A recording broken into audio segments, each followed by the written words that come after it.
미국이 베네수엘라 앞바다인 카리브해 지역에 이지스 구축함, 상륙 수송함 등 엄청난 규모의 군사 자산을 배치하면서 미군의 베네수엘라 공격이 임박한 것이 아니냐 이런 관측이 나오고 있습니다.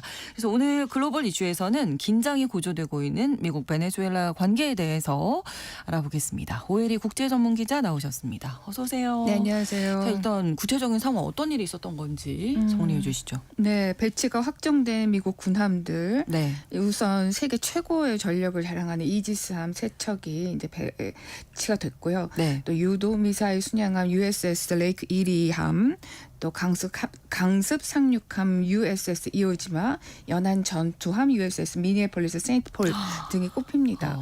이 중 다수가 이미 이제 베네수엘라 인근 카리브해 지역에 도착을 했고, 네. 또 지난 8월 29일에는 순양함 USS 레이크 이리함이 파나마 운하를 통과를 해서 네. 카리브해를 향하고 있다라고 하는 보도가 나왔었죠.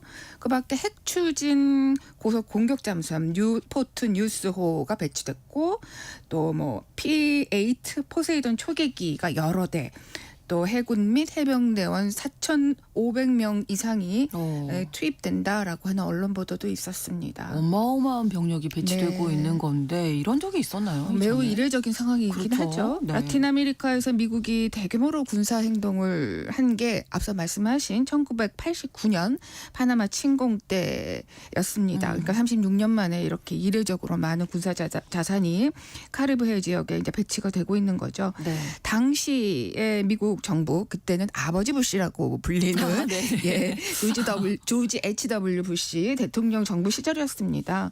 그때 파나마의 실권자 노리에가가 마약 밀배업자들을 지원해서 벌어들인 돈으로 독재를 하고 있고, 네. 미국을 대상으로 한 어떤 무력을 조성하고 있다라고 하는 이유로 침공을 했었죠. 그때도 물론 그때 수준으로서는 어마어마한 전력이 투입이 됐는데, 물론 이번에는 아직 뭐 군사 작전이 본격화된 거는 아니긴 하지만, 네. 어쨌든 지금 상황으로 보면은 현 수준에서 정말 어마어마한 수준과 규모가 배치되고 있다라고 보여집니다. 그중에 가장 이제 최고봉이라고 하면 이지스함을 들 수 있는데요. 네. 이지스함은 뭐 가장 강력한 방어 능력을 가진 그 해군 함정 중 하나의 해군 함정으로 꼽히죠. 고성등 대공 레이더, 또 100여 기의 중장거리 함대공 미사일을 탑재하고 있습니다. 수백 개의 어떤 목표물을 동시에 감지해서 그중 뭐 상당수를 타격할 수 있다고 알려져 있습니다. 네. 그리고 또 말씀드린 강습 상륙함. 네. 이거는 이 함정의 목표는 지상군을 투입하기 위한 용도입니다. 적의 영토에 지상군을 보내는 역할을 하는데, 모양도 보면은 이렇게 딱 그 해안가에서 이렇게 그 문이 탁 열리면서 네네. 군인들이 이렇게 나올 수 있게 되어 있습니다.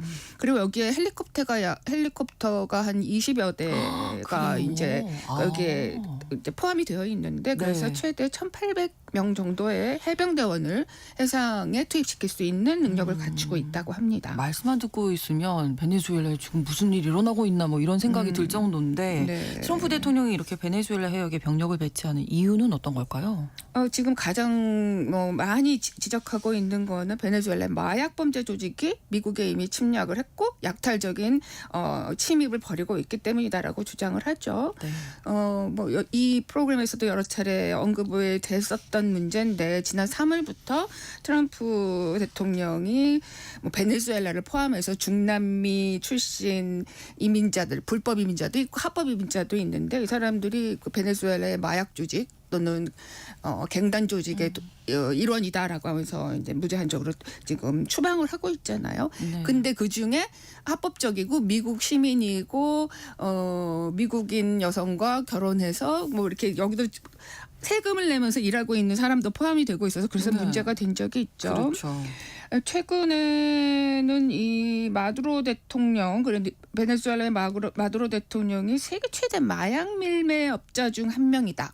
그래서 미국의 국가 안보의 위협이다. 이렇게 규정을 하면서 네. 이제 마두로 체포와 관련된 정보를 제공하는 사람에게 우리 돈으로 약 700억 원에 상당하는 5천만 달러의 현상금을 걸기도 했습니다. 이 미 정부는 마두로 대통령이 그 미국 정부가 테러 조직으로 규정한 뭐 베네수엘라의 갱단인데요. 트렌데아라, 또 멕시코의 그 여러 번 들어서 아실 것 같은데 시날로아 카르텔 이런 데랑 이제 연계가 돼가지고 네. 미국의 마약을 투입하고 있다라고 이렇게 주장을 하고 있습니다. 그리고 또 실질적으로 마약을 마두로 본인도 조직해서 운영하고 있다라고 보고 있는 거죠. 네. 미국 언론들의 이번 보도를 보면은 트럼프 대통령이 이런 맥락에서 이미 수개월 전에 네. 군에 어떤 군사 작전을 하라라고 명령을 내렸고 그런 맥락에서 이번에 실질적인 행동에 들어간 것으로 보인다 이렇게 보도를 하고 있습니다. 이 정도의 움직임이 있으면 뭔가 구체적인 증거가 있는 거죠. 이 베네수엘라 마약 카르텔이 이제 뭐 미국이 침투했다. 예, 그래서 이번에 그 펜 본디 미국 법무장관이 이에 대해서 설명을 한 내용이 있습니다. 네. 현재까지 마두로와 그 공범들이 관여된 코카인 무려 30톤 정도의 코카인을 압수를 했고 네. 그중 약 7톤 정도가 마두로와 직접적인 연관이 있다라는 사실을 확인했다 이렇게 설명을 했습니다.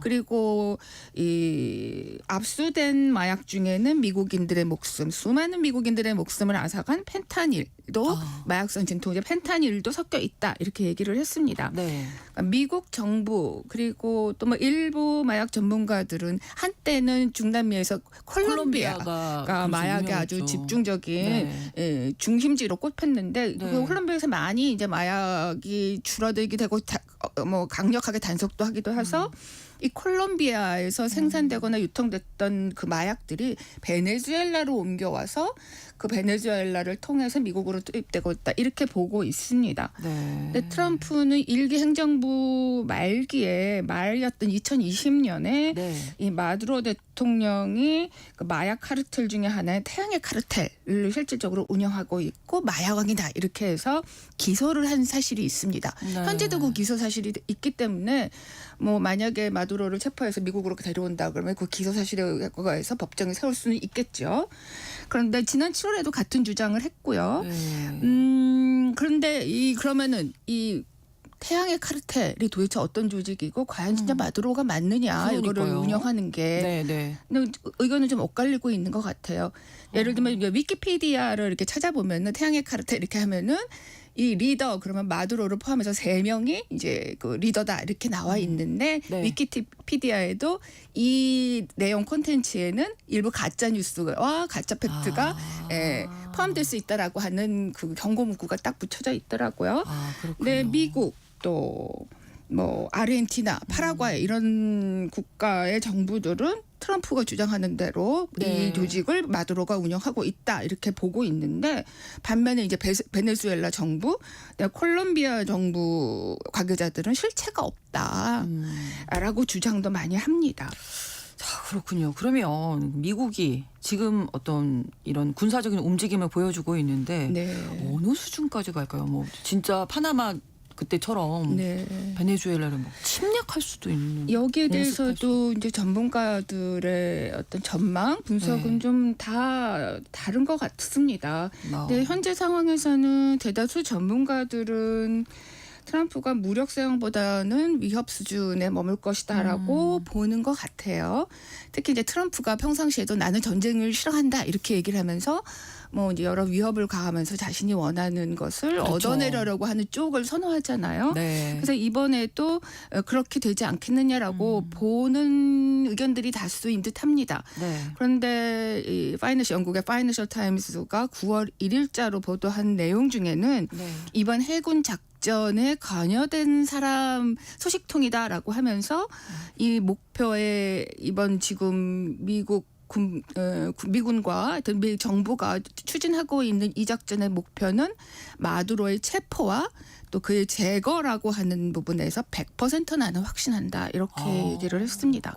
그렇군요. 제거하려면은 뭐 일제로 군사작전을 현지에 들어가서 해야겠죠. 네. 그래서 그렇죠. 지금 상황으로 봐서는 뭐 어떤 가능성도 배제는 할 수 없다라고 생각이 듭니다. 네. 근데 보면은 여러 가지 이제 옵션들이 있을 텐데 그 전문가들이 많이 보는 협상용이라든지 네. 정말로 마약 유통 길목을 차단하기 위한 해상 봉쇄 선에 그칠 수도 있고 또 지난 6월에 미국이 이란의 핵시설을 정밀 그렇죠. 타격했던 것처럼 네네.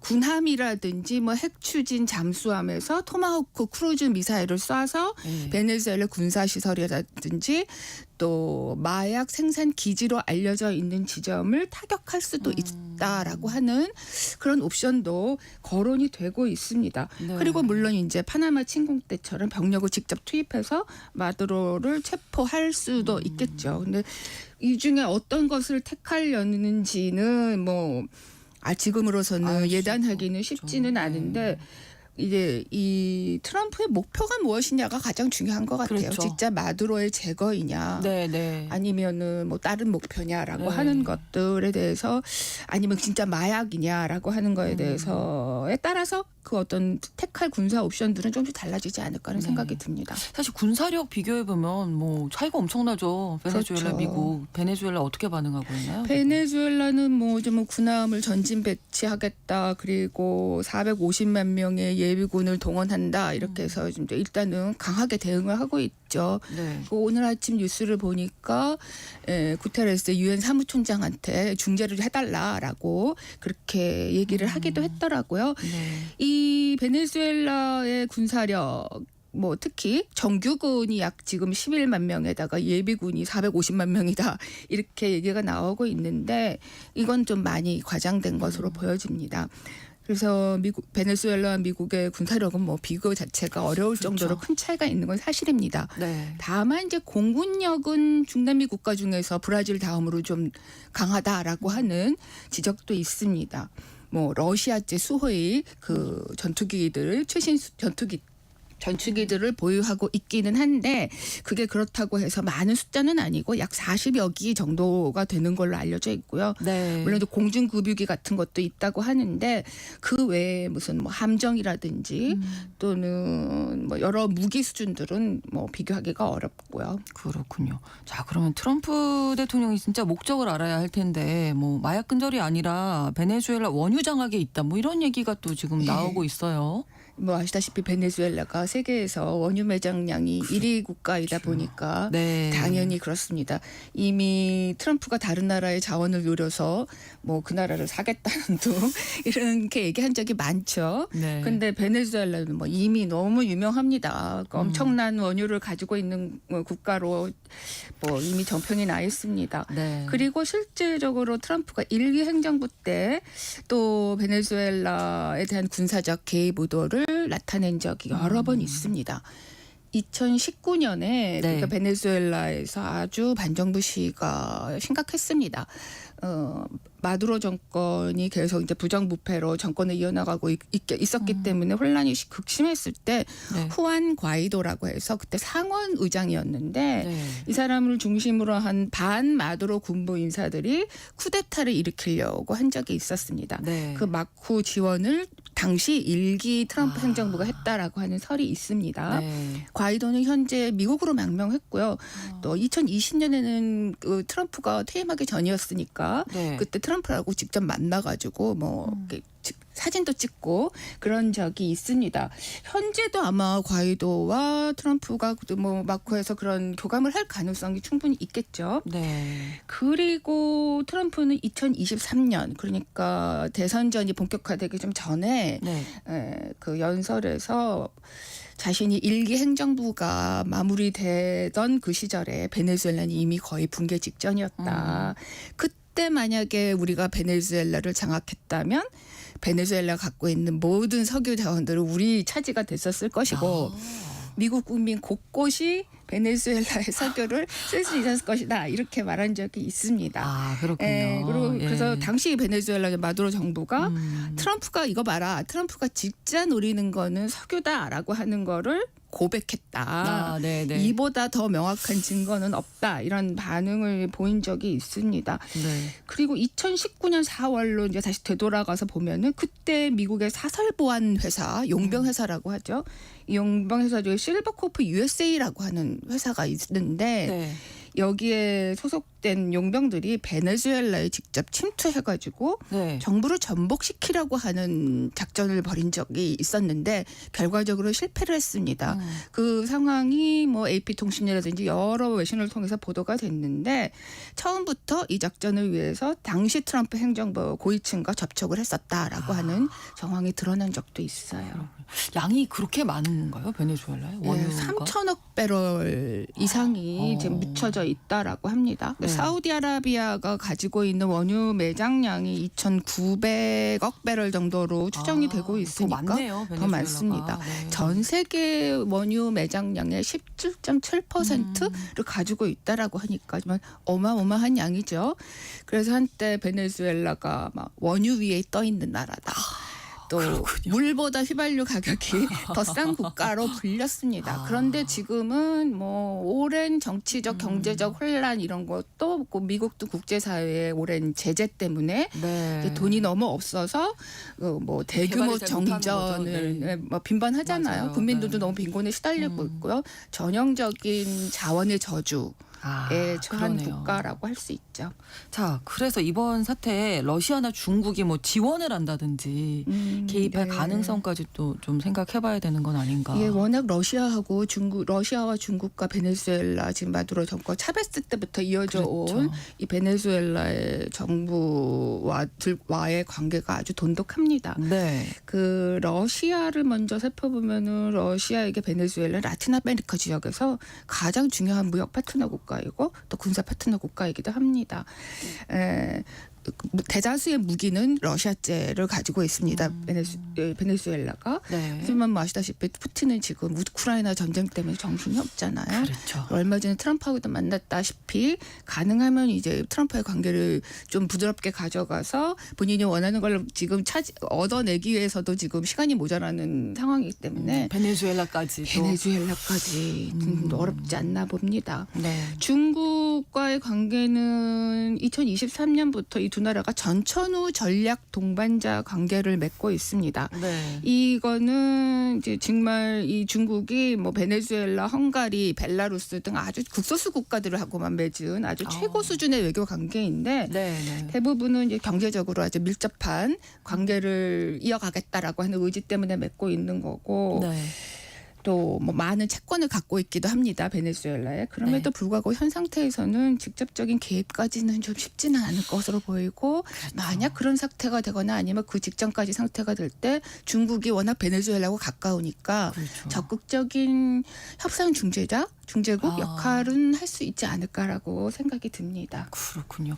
자, 오늘 글로벌 이슈에서는 무력 충돌 위기가 고조되고 있습니다. 미국과 베네수엘라 갈등에 대해서 자세히 살펴봤습니다. 오혜리 국제전문기자와 함께했습니다. 고맙습니다. 감사합니다. KBS 라디오 신성원의 오늘 세계는 오늘 마치고요. 내일 오전 11시 5분에 다시 뵙겠습니다. 고맙습니다.